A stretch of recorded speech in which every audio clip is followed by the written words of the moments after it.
السلام عليكم ورحمة الله وبركاته. الحمد لله الذي أنزل السكينة في قلوب المؤمنين ليزدادوا إيمانا مع إيمانهم. أشهد أن لا إله إلا الله وحده لا شريك له، وأشهد أن سيدنا محمدا عبده ورسوله لا نبي بعده. اللهم صل وسلم وبارك على سيدنا محمد وعلى آله وأصحابه أجمعين، أما بعد. Yang sama-sama Al-Fakir hormati segenap para jamaah sekalian yang sudah berada di depan handphonenya masing-masing. Bersyukur kepada Allah Subhanahu wa Ta'ala, pada malam hari ini kita dipertemukan oleh Allah dengan keadaan sehat wal afiah, dan dengan takdir qadrah iradahnya Allah Subhanahu wa Ta'ala kita malam hari ini bisa berjumpa dalam kebaikan karena Allah Subhanahu wa Ta'ala. Bersalawat kepada Rasulullah sallallahu alaihi wasallam, kepada keluarganya, sahabatnya, tabi'in, tabi'un tabi'ina ila yaumil qiyamah. Mudah-mudahan pada hari kiamat kelak kita semuanya akan mendapatkan pertolongan yang besar dari Rasulullah sallallahu alaihi wasallam. Saudaraku sekalian, alhamdulillah yang telah bergabung dengan kita, yang telah memberikan like-nya juga terima kasih atas like-nya. Terima kasih atas kehadirannya ya. Dan Ustadz agak sedikit terlambat untuk memulai taklimnya karena ada kesibukan yang kemudian harus dilaksanakan terlebih dahulu ya. Nah, jamaah sekalian yang berbahagia, pada malam kemarin kita telah mempelajari daripada satu hadis Nabi sallallahu alaihi wasallam yang di mana diceritakan Nabi didatangi oleh seseorang dan kemudian seorang itu mengajarkan kepada Nabi sallallahu alaihi wasallam tentang yang namanya bahwa umat Nabi kita Nabi Muhammad itu pasti dijamin oleh Allah masuk ke dalam syurganya Allah Subhanahu wa Ta'ala. Itu kemarin sudah kita jelaskan. Nah sekarang ini akan lanjut kepada hadis yang berikutnya. Tentang apa hadis yang berikutnya? Yaitu tentang bagaimana kita bisa mendapatkan daripada apa yang namanya kelembutan hati kita. Dan yang keduanya, mendapatkan hajat-hajat kita yang kita inginkan selama ini. Jadi bagi kita yang suka meminta hajat kita dipenuhi oleh Allah Subhanahu wa Ta'ala, ini ada jawabannya. Bagaimana hajat kita tercapai? Ini di hadis ini. Bagaimana hati kita menjadi lembut? Ini di hadis ini. Dengarkan baik-baik, simak secara seksama, jangan sampai ada yang ketinggalan terkait tentang hadis ini. Ya. Nah, saudaraku sekalian, jadi di hadis ini nih kata Nabi sallallahu alaihi wasallam, Ustaz bacakan dulu hadisnya. Qala Rasulullah sallallahu alaihi wasallam, atuhibbu ayyalina qalbuka wa tudrika hajataka? Kata Nabi sallallahu alaihi wasallam melanjutkan kalimatnya, irhamil yatima wa yamsah ra'sahu wa at'imhu min tu'amika yalin qalbuka wa tudrika hajataka. Ini harus kita jelaskan dulu ya. Kita artikan dulu. Atuhibbu, a itu adalah harful istifham, bukan a yang lain. Harful istifham berarti dia bertanya, apakah gitu. Tuhibbu yakni fi'lul mudhari, fi'lul mudhari, fi'lul wa fa'il, takdiruhu anta. Jadi kalau diartikan begini, apakah mencintai oleh engkau, nah itu. Atau bahasa kita terjemahnya, apakah engkau suka, gitulah ya. Apakah engkau suka, ini bentuknya pertanyaan. Masih lanjut ini, ayyalina, ay di sini adalah apa namanya, huruf nasab. Ayyalina menasabkan kata setelahnya, ya, ayyalina, ya, maka yalina mansubun bi an, ayyalina, ya.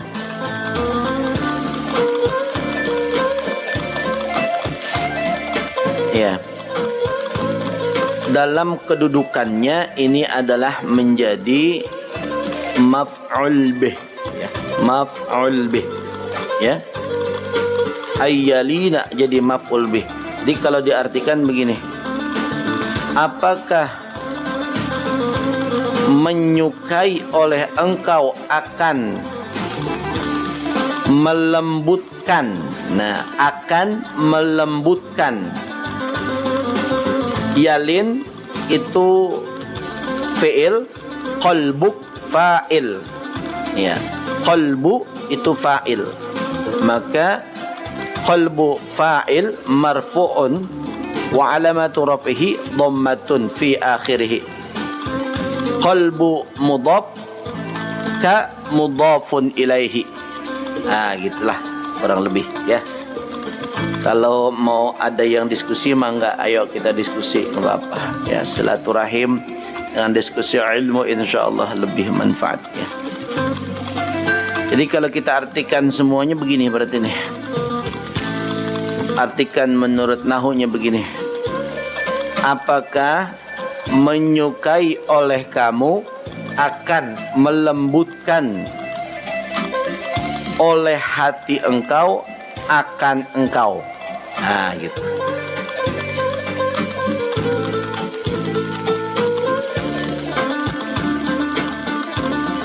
Jadi ini sudah bentuk sempurna, ya. Jadi kita kalau misalkan pengen, ini ditanya nih sama Nabi, pengen hatinya lembut, ya, pengen nggak kamu hatinya lembut? Nah, di sini jawabannya lagi. Nabi belum selesai. Nabi harus menjelaskan lagi lanjutannya nih. Wa tudrika hajataka. Kamu pengen nggak hati kamu lembut? Lalu Nabi nanya lagi, pengen enggak hajat-hajat kamu itu dikabulkan oleh Allah, gitu. Wa tudrik, dan kamu mendapati atau kamu dikabulkan akan hajat-hajat kamu. Ini tudrik itu apa namanya, fi'il, jumlah fi'il, ya. Hajat fi'il fa'il, hajat itu menjadi maf'ul bih. Hajata mudhaf, ka yaitu adalah mudhafun ilaihi. Jadi kalau diartikan semuanya, apakah suka oleh kamu akan melembutkan oleh hati kamu dan dikabulkan hajat-hajat kamu. Nah, gitulah kurang lebih. Jadi ada dua tuh, ya. Ada dua pertanyaan yang disampaikan oleh Rasul. Ya, dua pertanyaan. Kata Rasul begini, kalau memang kamu pengen hatinya lembut, kalau memang kamu pengen hajatnya dikabulkan oleh Allah, Maka kata Nabi, irhamil yatima. Kata Nabi itu apa? Kata Nabi, irhamil yatima. Apa maksudnya irhamil yatima? Maksudnya adalah irhami itu fi'ilnya adalah fi'il amr. Ya. Jadi kalau fi'il amr, domirun mustatirun fihi takdiruhu anta. Irham anta, maksudnya gitu. Sayangilah olehmu, gitu. Sayangilah oleh kamu. Karena ini diwasal, maka yang harusnya jazm, harusnya kan irham, gitu ya. Harusnya irham. Tapi karena diwasal, maka dibacanya irhamil. Nah, karena ada kalimat berikutnya, dibaca berikutnya, maka dikasrahkan. Jadi bacanya irhamil yatima. Irham fi'il wa fa'il, al yatima maf'ulun bihi wa alamatu nasbihi mansubun wa alamatu nasbihi fathatun fi akhirih. Nah gitu. Kalau ada yang mau diskusi mangga ya. Kata Nabi, kunci kita biar hati kita lembut, hajat-hajat kita dikabulkan sama Allah, sayangi anak yatim. Tuh, sayangi anak yatim. Ya. Sayangin anak yatim. Jangan sampai anak yatim tidak kita sayangin. Ya. Karena itu kunci dua keuntungan, hatinya lembut, hajat kita dikabulkan. Sayangi anak yatim. Wamsah ra'sahu. Wawnya ini waw apa? Wawnya waw atof nih. Ya. Wawnya waw atof. Ya. Kalau ini tadi fi'il amr irham, kalau ini imsah. Imsah. Imsah itu asal katanya masaha. Imsah fi'il amr, maka dia diartikan adalah dan basuhlah oleh kamu. Nah, dan basuhlah oleh kamu ra'sahu akan kepalanya. Oleh kamu domirun mustatirun takdiruhu anta. Imsah fi'il wa fa'il, ra'sahu maf'ulun bihi wa alamatu maf'ulun bih mansubun wa alamatu nasbihi fathatun fi akhirih, ra'sa mudhaf hu mudhafun ilaihi. Nah, begitulah kurang lebih.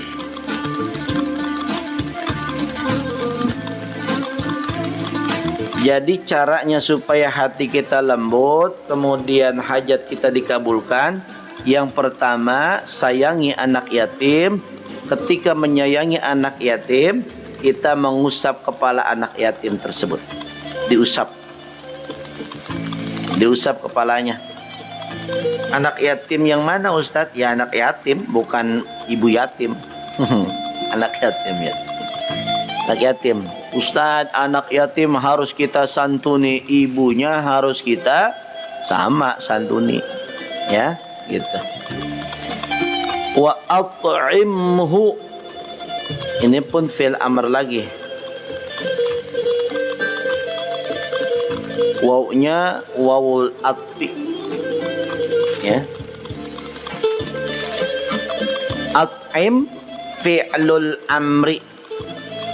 Ya. Fi'lul amri. Ketika ini fi'il amr, maka dijazmkan. Fi'il wa fa'il. Fi'il wa fa'il. Fi'lul amri wa fa'iluhu mustatirun fihi takdiruhu anta. Ya. Hu domirun maf'ulun bih. Domir yang menjadi maf'ul bih. Kalau diartikan begini berarti. Dan kasih makanlah oleh kamu akan dia. Dianya kembali domirnya kepada yatim. Ya.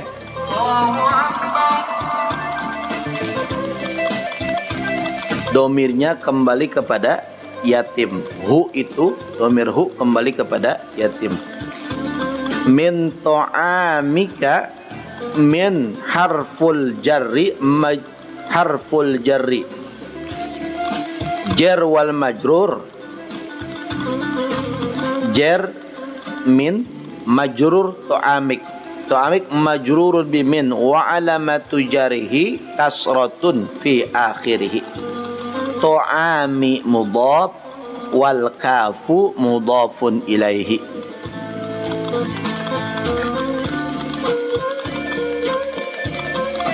Jadi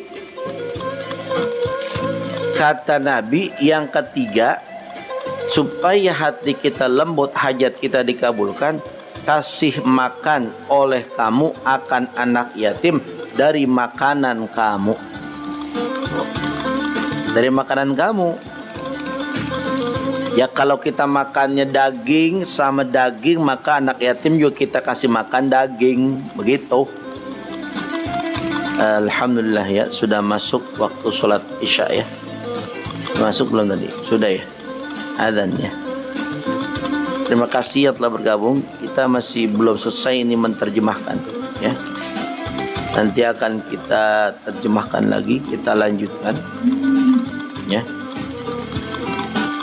Kita terjemahkan lagi, kita lanjutkan setelah nanti kita melaksanakan sholat isya berjamaah. Karena ini waktu sholat isya sudah tiba ya. Nanti insyaallah Ustaz akan lanjutkan penjelasannya terkait tentang kunci hati kita menjadi lembut dan kunci hajat-hajat kita dikabul oleh Allah Subhanahu wa taala. Ya. Jangan sampai kita kagak sholat berjamaah, lakukan sholat berjamaah isya. Ayo kita utamakan Allah, insyaallah kita akan diutamakan oleh Allah Subhanahu wa taala. Ya. Jangan menomorduakan Allah. Waktu azan bergegaslah. Kenapa? Karena setan-setan saat itu tidak berani menggoda kita. Alhamdulillah nih sudah dengar azan di mushola.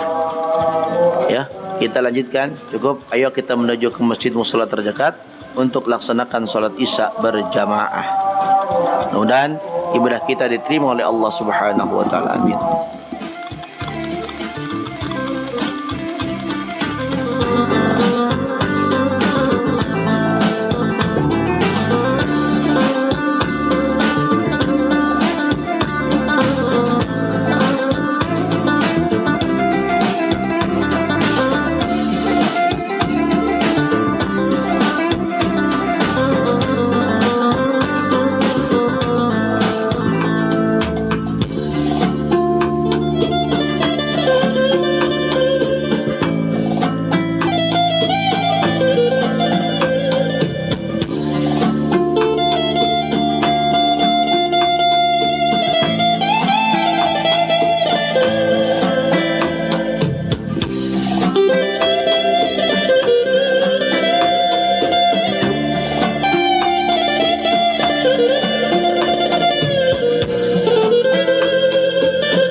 Bismillahirrahmanirrahim.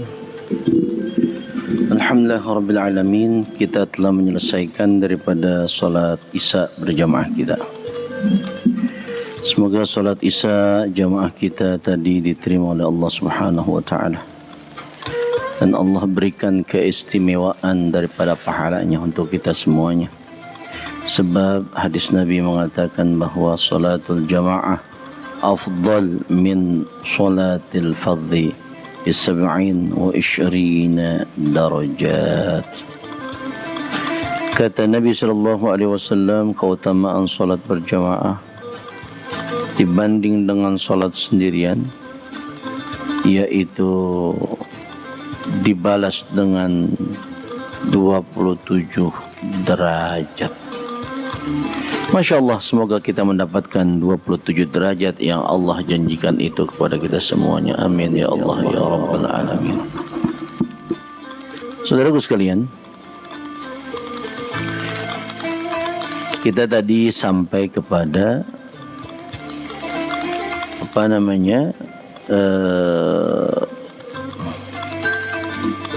sampai kepada bahawa kita itu akan memiliki dua keuntungan. Keuntungan yang pertama lembutnya hati kita, dan yang keuntungan yang kedua adalah kita terpenuhinya hajat-hajat kita oleh Allah Subhanahu wa taala. Caranya bagaimana? Caranya yang pertama adalah kita harus menyayangi anak yatim. Lalu yang kemudian kedua, kita mengusap kepala anak yatim. Yang ketiga, kita memberi makan anak yatim.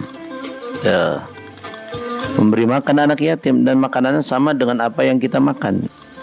Ya. Lalu kata Nabi SAW, yalin qalbuka wa tudrika hajataka. Kalau kau telah lakukan itu, irhamil yatim, kalau kau sudah menyayangi anak yatim, kalau kau sudah mengusap kepala anak yatim, kalau kau sudah memberikan makan anak yatim sebagaimana kau makan, niscaya lembut oleh hatimu. Niscaya lembut oleh hatimu. Wa tudrik hajataka, dan dipenuhinya akan hajat-hajat engkau. Ya. Dan akan dipenuhinya hajat-hajat engkau. Oleh siapa? Oleh Allah Subhanahu wa taala. Makanya kita sekarang ini alhamdulillah nih, kalau kita setiap tahun santunan anak yatim, Masya Allah, insya Allah hati kita lembut dan hajat-hajat kita dikabulkan oleh Allah Subhanahu wa ta'ala. Makanya jangan sepelekan anak yatim. Misalkan ada panitia maulid sekalian santunan anak yatim, proposal datang ke rumah kita, itu panitia datang ke rumah kita minta sumbangan buat acara maulid dan santunan. Itu proposal boro-boro dilihat sama kita. Yang ada gak digeletakin pisan, kagak dibaca-baca pisan, dipegangi ora sama kita itu proposal. Padahal kalau kita ngebantu mereka panitia dalam rangka nyantuni anak yatim, apalagi kita menyantuni anak yatim, kita punya dua keuntungan. Tejus Bernuk, terima kasih hadiahnya, semoga Allah memberikan balasan yang berlipat ganda kepada ente ya. Padahal Allah itu memberikan keuntungan kepada kita kalau kita menyantuni anak yatim. Ya, untung kita kagak rugi. Apa untungnya? Hati lembut. Yang keduanya, hajat kita terkabul sama Allah. Tuh, enak banget kita nyantuni anak yatim dapat ada dua keuntungan begitu. Makanya kalau ada anak yatim jangan digalakin. Jangan digalakin. Ya, awas nih. Awas nih. Enggak lah ya. Jangan digalakin. Anak yatim disayangin. Anak yatim itu adalah anak angkat dari Rasulullah Shallallahu Alaihi Wasallam. Karena satu ketika begini, ada ini cerita di zaman Nabi ketika itu pada hari raya Idul Adha atau Idul Fitri waktu itu. Ya. Ketika pada hari raya Rasulullah Shallallahu Alaihi Wasallam itu berjalan-jalan di kampung. Di Madinah lah, berjalan-jalan di Madinah. Ya, kampungnya Nabi kan Madinah, kan begitu ya, ya kan? Kampungnya Nabi adalah Madinah. Nah, Nabi lagi jalan-jalan nih, ya. Lagi jalan-jalan. Nabi mengamati perkumpulan anak-anak yang sedang bermain itu. Jadi ada kumpulan anak-anak yang sedang bermain di halaman, di jalanan lah gitu, kurang lebih di jalanan. Tetapi ketika kemudian Nabi mengamati ada anak-anak yang sedang bermain di jalanan, mereka dengan sukacita, mereka dengan kegembiraan yang bisa dapat dilihat dari wajah-wajah mereka.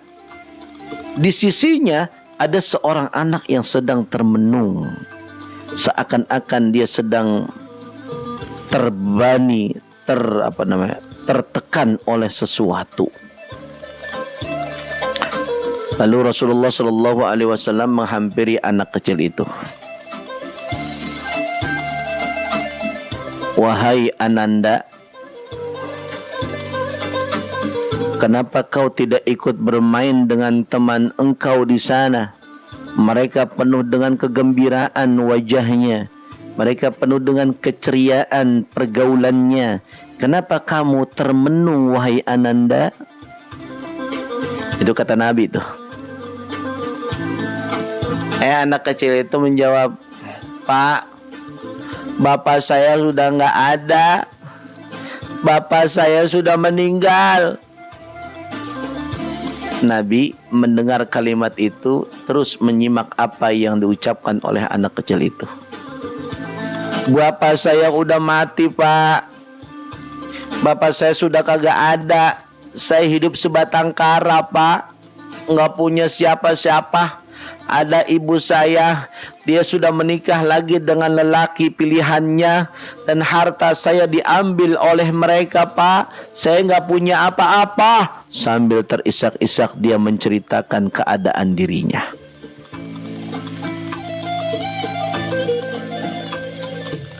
Di saat itulah kemudian Nabi Shallallahu Alaihi Wasallam pada hari raya itu, lalu kemudian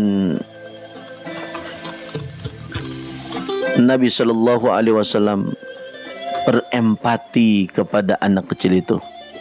Ya Allah, sungguh malang nasibmu, nak. Kasihan kamu hidup sendirian. Kasihan kamu hidup sebatang kara. Anak kecil ini nggak tahu kalau yang sedang ngomong sama dia adalah Muhammad Rasulullah, adalah Nabi Muhammad utusan Allah. Anak kecil ini nggak tahu. Lalu kemudian ketika anak itu terisak-isak, nangis, menjelaskan kondisi dirinya kepada Nabi Muhammad, lalu Nabi Muhammad Sallallahu Alaihi Wasallam menawarkan kepada anak kecil itu, wahai Ananda, maukah kamu menjadi saudaranya Hasan dan Husain? Maukah kamu menjadi saudaranya Fatimah? Itu anak kecil mendengar pertanyaan seperti itu, lalu dengan semangat dia mengatakan, mau Bapak, saya pengen jadi saudaranya Fatimah. Saya pengen jadi saudaranya Hasan dan Husain, wahai Bapak. Lalu ketika menjawab itu, anak kecil itu berpikir dalam benaknya, berarti ini siapa yang bicara dengan saya? Apakah ini Nabi Muhammad? Apakah ini Rasulullah? Lalu anak kecil itu bertanya kepada Rasulullah SAW, wahai Bapak, siapakah engkau sebenarnya? Kenapa engkau ingin mempersaudarakan aku dengan Fatimah? Fatimah adalah anaknya Nabi Muhammad SAW. Kenapa engkau ingin mempersaudarakan aku dengan Sayyidina Husain dan Hasan? Beliau adalah cucunya Rasulullah SAW. Kenapa? Siapa engkau, wahai bapa? Lalu Nabi Muhammad SAW menjawab, wahai Ananda, aku adalah tidak lain dan tidak bukan Muhammad bin Abdullah. Aku adalah utusan Allah. Aku adalah seorang ayah dari Fatimah. Aku adalah seorang kakek dari Hasan dan Husain. Maka dipeluklah anak kecil itu dengan penuh kehangatan oleh Rasulullah SAW. Awalnya anak kecil itu sedih, tetapi ketika kemudian diketahui bahwa yang bicara di hadapannya adalah Nabi Muhammad Rasulullah SAW, terima kasih kepada Tia Jus Bernuk yang telah memberikan kopinya. Semoga Allah membalas kebaikannya. Amin ya rabbal alamin. Seketika itu pula wajahnya daripada anak kecil tersebut berubah dari kesedihan menunjukkan kemudian kebahagiaan yang sangat gemilang luar biasa di hadapan Rasulullah SAW. Mulai saat ini kau adalah anakku, wahai Ananda. Mulai saat ini kau adalah saudaranya Fatimah. Masya Allah. Makanya kita kalau sama anak yatim, kita harus jaga. Kenapa? Karena anak yatim adalah anak angkatnya Rasulullah SAW. Kita harus jaga anak yatim. Dalam hadis yang lainnya dikatakan begini, ya. Kata Rasulullah SAW, ana wa kafinul yatim hakala fil jannah. Kata Rasulullah SAW, aku dan orang-orang yang menyayangi, yang mengasuhi anak yatim seperti ini di dalam sorga. Lalu kemudian Rasulullah SAW mengisyaratkan telunjuk dengan jari tengahnya. Begini. Lalu kemudian seperti ini maksudnya. Kata Rasul, aku dan anak yatim, aku dan yang mengasuh anak yatim, aku dan yang menyayangi anak yatim, aku dan yang memiliki anak yatim seperti ini di dalam sorga. Maksudnya apa kok seperti ini? Beliau mengisyaratkan telunjuk dengan jari tengahnya. Apa maksudnya ini? Maksudnya adalah betapa dekatnya aku nanti dengan orang-orang yang mengurusi anak yatim di dalam sorganya Allah Subhanahu wa ta'ala. Wa farraja bainahuma. Maka Rasulullah SAW menggerak-gerakkan telunjuk dengan jari tengahnya. Betapa tidak ada jarak Rasul SAW dengan orang-orang yang mengurusi anak yatim. Kata Ikaler nih, Ikaler komentar, Pak Ustadz, kalau anak yatimnya konyol, kita omelin boleh apa kagak? Nah, ide. Ini namanya ujian buat kafilul yatim. Ujian. Rata-rata memang anak yatim itu menjadi ujian bagi kita.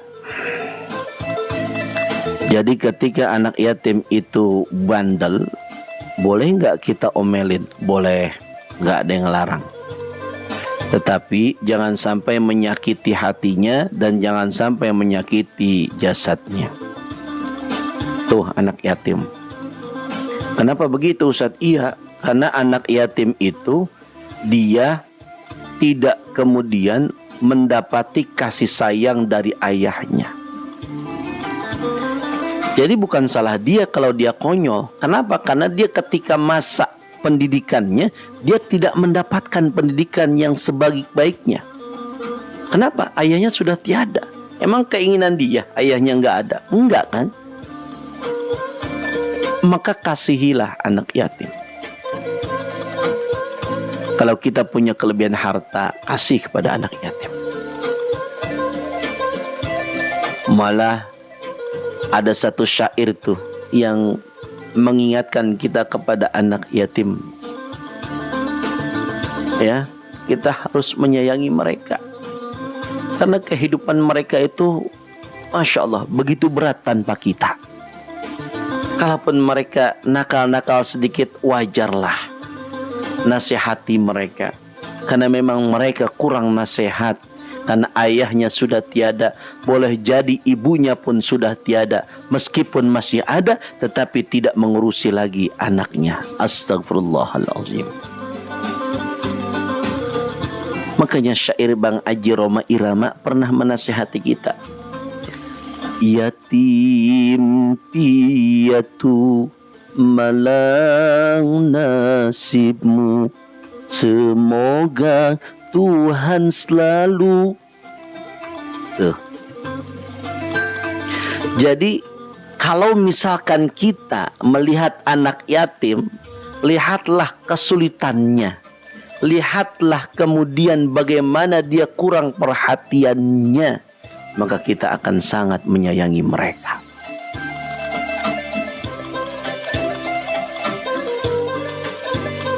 Kalau misalkan kita menyayangi mereka, berarti ini kita sudah mengamalkan dua yang diperintahkan. Perintah Allah dan perintah Rasulullah SAW. Kata Allah Subhanahu wa ta'ala dalam Al-Quran dalam surah Al-Ma'un, Allah mengatakan bahwa Ara'aita alladhi yukadzibu bid-din fadhalika alladhi yadu'ul yatim wa la yakhuddu ala ta'amil miskin. Tuh kata Allah Subhanahu wa ta'ala. Tahukah kamu? Sama, itu hamzahnya adalah hamzah atau alifnya alif harful istifham. Apakah? Ro'aita. Ro'aita adalah fiilnya fiil madhi wa fa'iluhu domirun mustatirun takdiruhu anta. Pak Ustadz, makasih doanya saya keterima di UNES Ustadz. Alhamdulillah Rabbil Alamin. Masya Allah, terima kasih saya. Ya, Alhamdulillah, terima kasih. Semoga ente menjadi mahasiswa atau mahasiswi yang baik, mahasiswa-mahasiswi yang bisa mengejar cita-cita ente di kampus yang ente idam-idamkan, ya. Semoga ilmunya bermanfaat. Kalau ilmunya bermanfaat, tolong amalkan, ya. Insyaallah untuk kebaikan kita semuanya. Amin ya rabbal alamin. Ya. Kita doakan semuanya. Bagi yang kemudian minta didoakan, semoga niat dan hajatnya dikabulkan oleh Allah Subhanahu wa ta'ala. Keinginannya dikabulkan oleh Allah Subhanahu wa ta'ala. Dalam hadis ini, kata saya, amin Ustadz, makasih. Iya, sama-sama ya. Jangan lupa bersyukur terus kepada Allah Subhanahu wa ta'ala. Makasih saya telah memberikan hadiahnya. Terima kasih ya. Terima kasih, semoga Allah membalas kebaikannya. Amin ya Allah ya Rabbal Alamin. Lalu ada dari Hajah Ratna ya. Assalamualaikum Pak Ustadz, kami punya anak yatim. Tapi anak itu kadang mengesalkan. Ustadz jawab, Waalaikumsalam warahmatullahi wabarakatuh. Ibu Haji, anak yatim itu adalah amanah Allah dan Rasulnya bagi kita.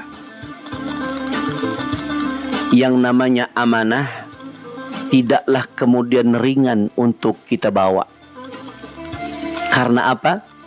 Karena yang namanya amanah harus kita jaga. Kalau kita masukkan dalam logika yang lainnya, misalkan kita diamanahkan untuk merawat mobil. Tolong ya, saya titip mobil ini.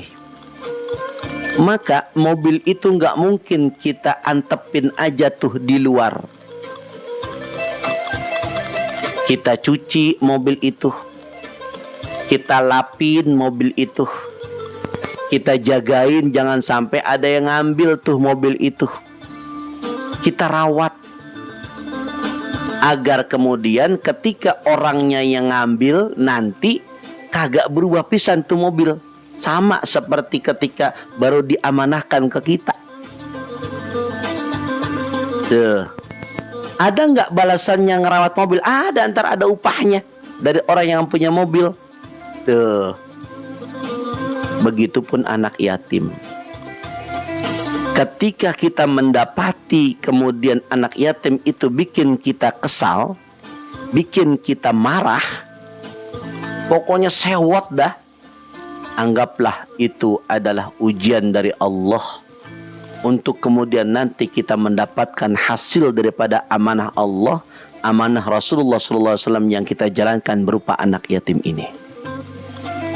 Ya, kalau kesal-kesal dikit ya maafin lah, namanya juga anak yatim. Dia kan kurang pendidikan kecilnya, dia kan kurang asuhan dari bapaknya, karena bapaknya sudah wafat, bapaknya sudah meninggal. Ya, pokoknya anak yatim bukan berarti kemudian kita menomorduakan anak kita, tetapi anak yatim ini jangan sampai kita nafikan keberadaannya, karena beliau adalah amanah bagi kita kaum muslimin semuanya. Nah, jamaah sekalian yang berbahagia, tuh jelas ya, anak yatim tuh jelas. Makanya kalau misalkan kita hari ini, ya hari ini agak sulit banget ini hajat kita. Coba cek lah, sering ngasih anak yatim apa ora? Ora ya. Sering ngasih anak yatim apa kagak? Begitu. Ya, apalagi sekarang nih. Pas banget nih sekarang bulan Muharram. Oh, bulan Muharram kan bulan apa? Bulan daripada anak yatim atau bulan lebarannya anak yatim. Kenapa lebaran anak yatim? Karena banyak yang mengadakan acara santunan pada bulan Muharram. Nah, begitu. Kemarin tuh ada acara ngundang Ustadz di Cilengsi juga bersama acara wakaf Quran, juga santunan anak yatim. Tuh. Kayaknya kalau ente yang mau ngundang acara boleh ke Ustadz. Insya Allah Ustadz dakwahnya lillah, gratis, ya. Nggak usah ente bayar Ustadz, nggak usah. Ustadz cuma meminta kepada jamaah untuk berwakaf Al-Quran.